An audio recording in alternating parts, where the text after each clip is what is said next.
Zombie apocalypse.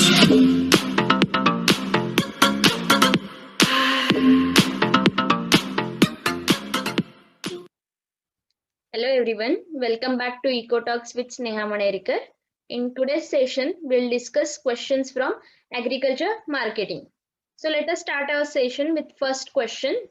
In regulated markets, dash are regulated. A. Prices. B. Farmers' behavior. C. Traders' behavior. D. Marketing practices. The answer is marketing practices. In regulated markets, marketing practices are regulated.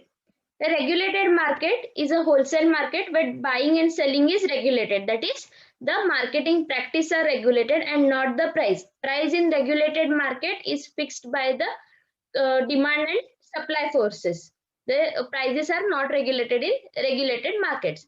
The main feature of regulated market will be first is market committee. The market committee will be the representative from different sectors of society such as farmer, traders, government, local bodies. Usually there will be 15 members, out of which 10 will be farmers, 3 will be from traders, and 1 each from the government local bodies. The area of operation for regulated market will depend from the state to state, depending on the act. In Maharashtra, area of operation for each regulated market is restricted to 1 taluka.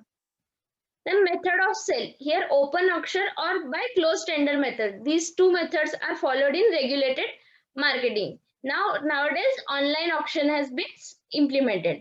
Then licensing of market functionaries. In regulated markets, all market functionaries, including traders, commission agents, all will have to obtain license to operate in the market. The next characteristic of regulated market is market levies or fees. That is, growers as well as there is farmers as well as traders have to pay some market fee, which is calculated on the basis of volume of commodity brought and sold in the markets. So these are the characteristics of regulated market. Next question is a marketing function which tends to regulate the supply of product and provide stable market price is A. Transporting, B. Processing, C. Storing, D. Grading. So here the answer for this question is storing. In marketing function which tends to regulate supply of product and provide stable market prices, nothing but storing or storage. Now storage is defined as marketing function that involves holding goods between the time of their production and the final sale.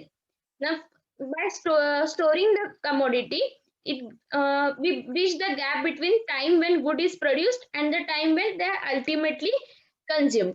The main advantage of storage is that it enables goods to be made available to buyers whenever they are demand. Like example, some commodities are continuously produced and consumption is seasonal. In such cases, when the farmer goes for storage, he can make the available the quantity demanded at a particular time, so he can fetch good price, and surplus or deficit in market it can be avoided by storage. Then storage performs a function of smoothing of irregularities in production. Now, agriculture is one of the sector where irregularity in production is found. So to smoothing this irregularity, storage helps. So in present age of competition, where every manufacturer tries to produce whatever is demanded and to provide so that full demand is made. In such cases, storage will play an important role. And next question is, in which of the following has no direct impact on production cost of certain product? A. Consumer demand. B. Amount of input use. C. Production method. D. Size of operation. I'll repeat the question. Which of the following has no direct impact on production cost on certain product? The answer is consumer demand. Consumer demand will not have direct impact of production cost because this production cost is from the producer side, whereas consumer demand it is the consumption side of the any product. So production cost will be affected by amount of input use, production method, or size of operation. It is nothing with relationship with the consumer demand. And next question is, one would expect greatest price rise in product when A. Demand increases and supply increases, B. Demand increases, supply decreases. C. Demand decreases and supply increases. D.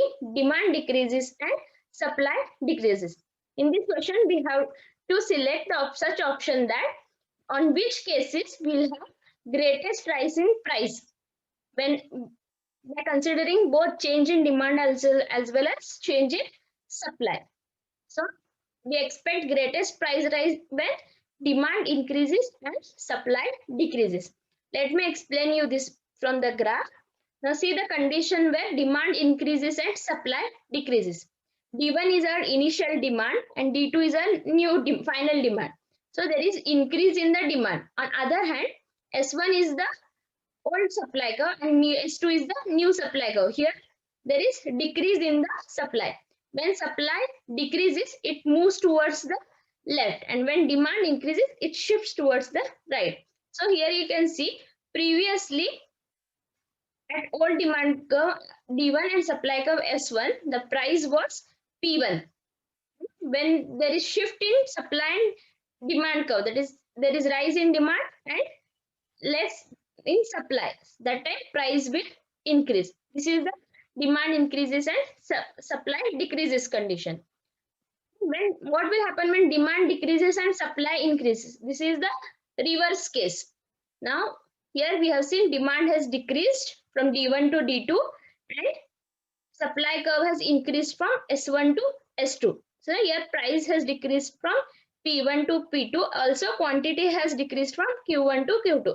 But change in quantity is less than change in price. So this where price will decrease when demand decreases and supply increases, whereas price will increase from P1 to P2 when demand increases and supply decreases. And which of the following marketing intermediary is closest to the consumer in a marketing channel for paddy? A. Farmer, B. Rice miller, C. Wholesaler, D. Retailer. This question you have to consider marketing channel for paddy and identify which among these market intermediaries are closest to the consumer. Answer is retailer. Retailer will be close to the consumer in marketing channel of paddy. Not only for paddy or for any of the product, retailer will be close to consumer. From retailer, a commodity will move to the consumer. So retailer will be in close contact with the consumer. Now this is the marketing channel for paddy. A farmer producing paddy, he sells the produce either to collectors or state warehouse center or cooperative center. So ultimately it will reach to retailers or cooperative retail centers and then to consumers. So we can see here retailers are the closest intermediary or middleman to the consumer. Our next question is, which of the following marketing intermediary is more common in regulated markets? A. Farmer, B. Commission agent, C. Retailer, D. Broker.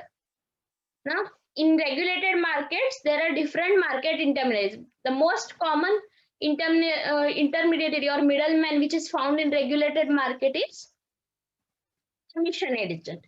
Commission agents on behalf of buyers, also on behalf of sellers, are operating in the regulated marketing, and these are the licensed commission agent. Without license, they cannot operate in the regulated market. The commission agent is a person operating in wholesale market, that is the regulated market, who act as the representative of either seller, that is, or farmer, or a buyer who is a wholesaler or any trader. And physical handling of produce, he is engaged in physical handling of produce, arranges for sales, collects the price from buyer, then he deducts his expenses and commissions from the price, and then he gives the remaining amount to the seller. So this is the work of commission agent. He is representative of either seller or buyer. The next question is, if tomato cultivating farmer is marketing his produce direct, which of the following is most likely to be the farmer's customers? Now, options are consumers visiting Raitu Bazaar and restaurants, B. Producers wholesaler, C. Processor, D. Local cooperative. Now, in this question, they are saying farmer is marketing through direct marketing channel. So who will be his customers? So in case of direct marketing channel, let us see the answer first. The answer for this question is consumer visiting Raitu Bazaar and restaurants. Raitu Bazaar is nothing but the farmers market. It is called by different names in different states. Like yesterday, we have seen the direct market initiatives taken by different states, like Apni Mandi in Punjab, Raitu Bazaar in Andhra Pradesh, then vegetable market, which is in Hadassar, Pune. Then again, we have Ujwar Santi. Like this, these are the different initiatives taken by the government. So in such cases, consumers visiting these markets plus the restaurants who will take directly from the farmers. These are the consumers for the customers for the farmers in direct market. Now, direct versus indirect marketing channel. Direct marketing channel, there will be no intermediaries or no middlemen. Producer will directly sell to the customer or consumer. Whereas in indirect marketing channel, there will be one or more level of intermediary levels like or middlemen like wholesaler, retailer, processor. So this is from producer to customer consumer. The product will reach by changing the hands like from wholesaler to retailer to customer likewise. So here in this is the photo of farmers market.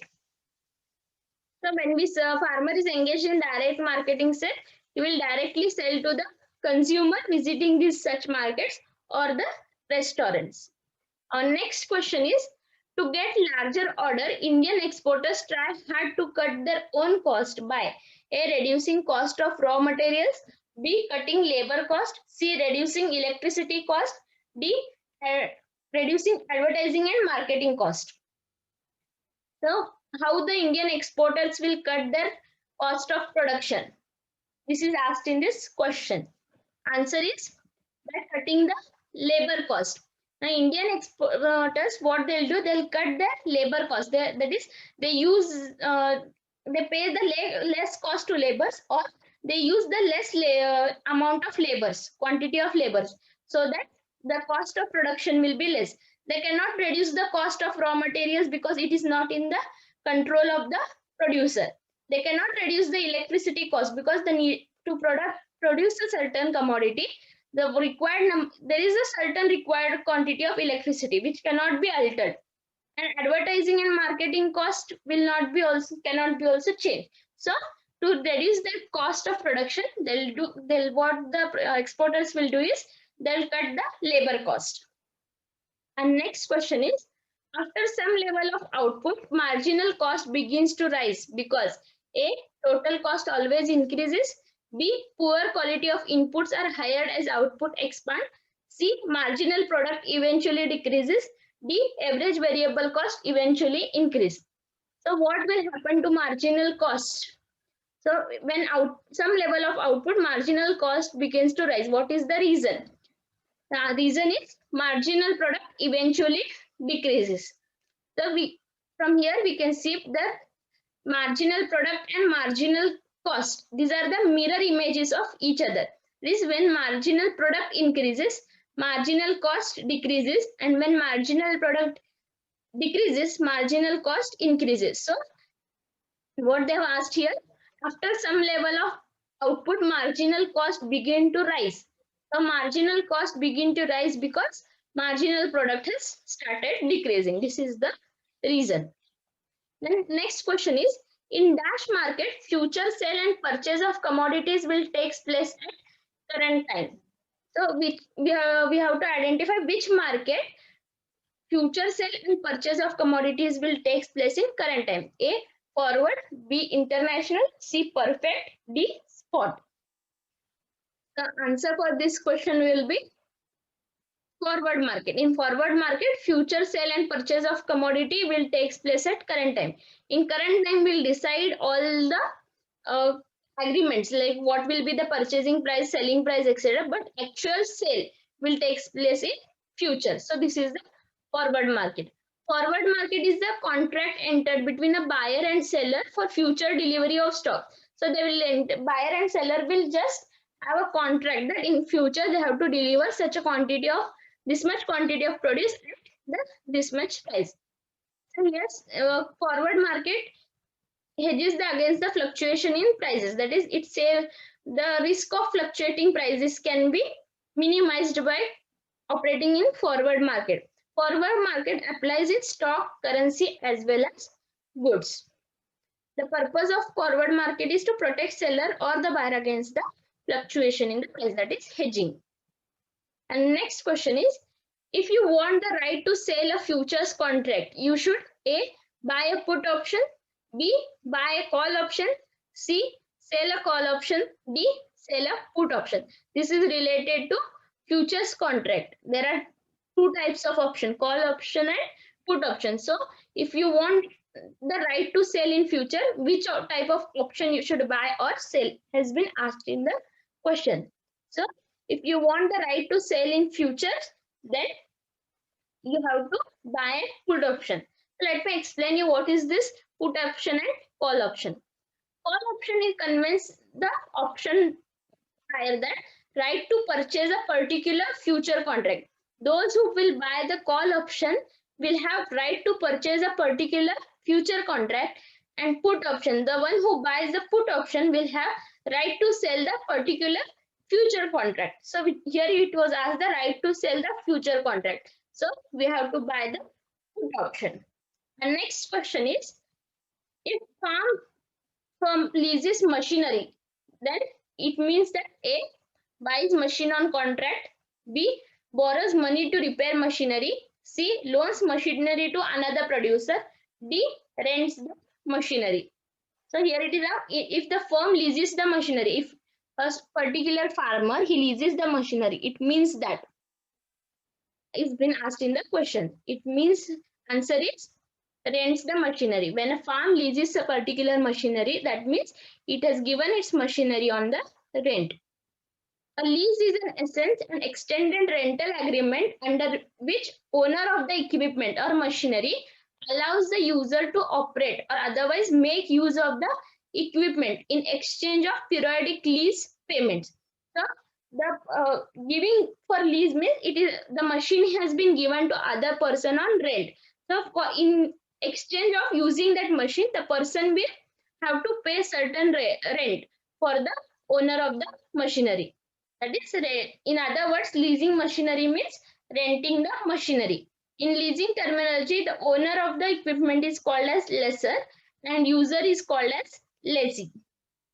Our next question is, the spread between local cash price and price of near-term future contract is called A, margin, B, bid, C, basis, D, commission.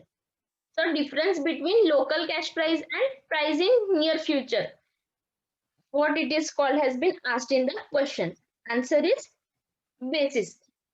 The spot price is the current quote or immediate purchase payment. That is, it is the present price of any commodity, whereas in future price it is the future price of a commodity in the next later date or some other future date. That is the future price. And the basis is the difference between local spot price of deliverable commodity and the price of future contract. This is termed as basis.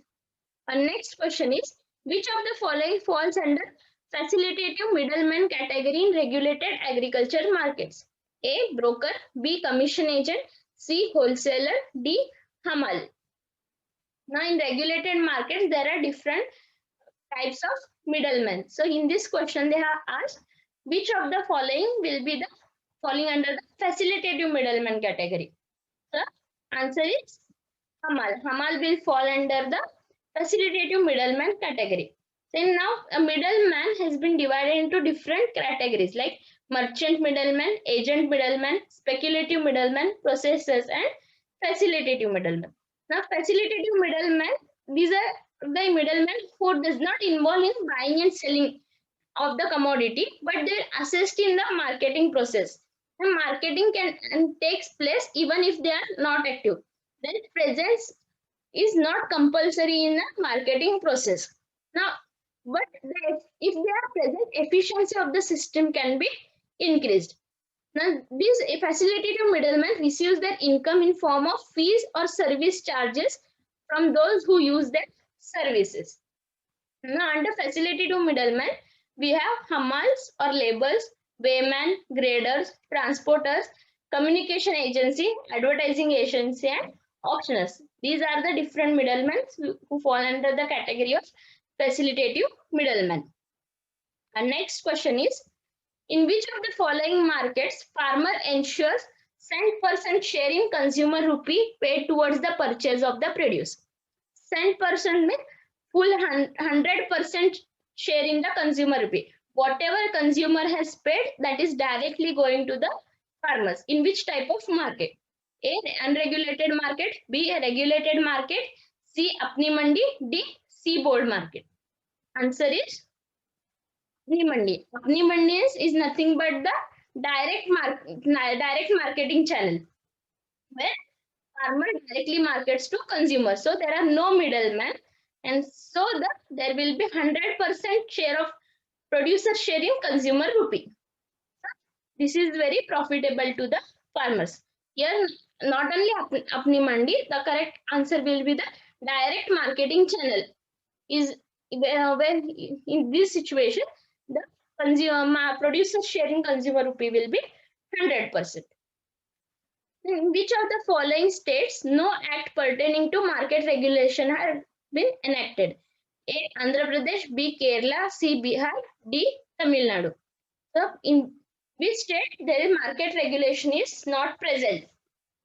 The answer is Kerala. In Kerala state, there is till now there is no act pertaining to market regulation.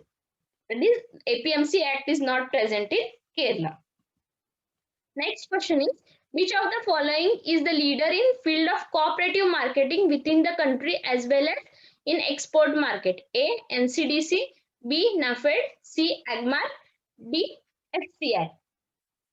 So, which we have to identify who is the leader, that is apex organization in cooperative marketing within the country as well as it is engaged in export market. Answer is NAFED. NAFED stands for National Agriculture Cooperative Marketing Federation of India Limited, which was established on 2nd October 1958. The objective of NAFED is to promote cooperative marketing of agriculture produce to benefit the farmers. Headquarters of NAFED is New Delhi. Present chairman is Dr. Bijendra Singh and managing director is Sri Sanjeev Kumar Chadda. So this is for every institutions or apex bodies related to marketing. From exam point of view, it is important to remember year of establishment, headquarters, and the chairman. So for every, now I have given here the about the NAFED. In coming videos, I'll give about the other institutions like NCDC, FCI, and other related organization, NIAM, etc. Next question is, an apex organization of cooperative marketing structure was found in year A, 1956, B, 1958, C, 1937, D, 1962. It is asking the year of establishment of apex organization of cooperative marketing. Answer is 1958. Apex organization of cooperative marketing is nothing but the NAFED, and NAFED was established in the year 1958. So answer here is 1958. And next question is, market prices are settled by pressing fingers under the cover of piece of cloth in dash method of sale. A, sale by sample. B, Hatha system. C, closed tender system. D, Mogam sale. Now we have different types of buying and selling methods which are followed in regulated market as well as unregulated market. So here, which of the following methods will in which market prices are settled by pressing the fingers under the cover of piece of cloth? Answer is Hatha system. In Hatha system, market prices are settled by pressing the fingers under the cover of piece of cloth. So here the prices are prices of produce are settled by buyer or commission agent by twisting the fingers under the cover of the piece of cloth. So this method provides the opportunity of cheating the seller as well as the producer. So because of this disadvantage, this method has been now abolished by the government. This method is illegal. Following this method is illegal as per the government. Next question is, Indian Institute of Packaging is located at A. Delhi, B. Kolkata, C. Chennai, D. Mumbai. Now, Indian Institute of Packaging, that is IIP, it is located in Mumbai. Here it is Indian Institute of Packaging, that is IIP, is the national apex body which was set up in 1966 by Packaging and Allied Industry and Ministry of Commerce, Government of India, with the specific objective of improving the packaging standards of the country. This institute is an autonomous body working under the administrative control of Ministry of Commerce. Head office of IIP is at Mumbai. So IIP here various research related to packaging material and new techniques in packaging will be conducted. This is about today's session. If you have any doubts, you can ask me in the comment section or message me on my Telegram group EcoTalks. Don't forget to like, share and subscribe. Thank you.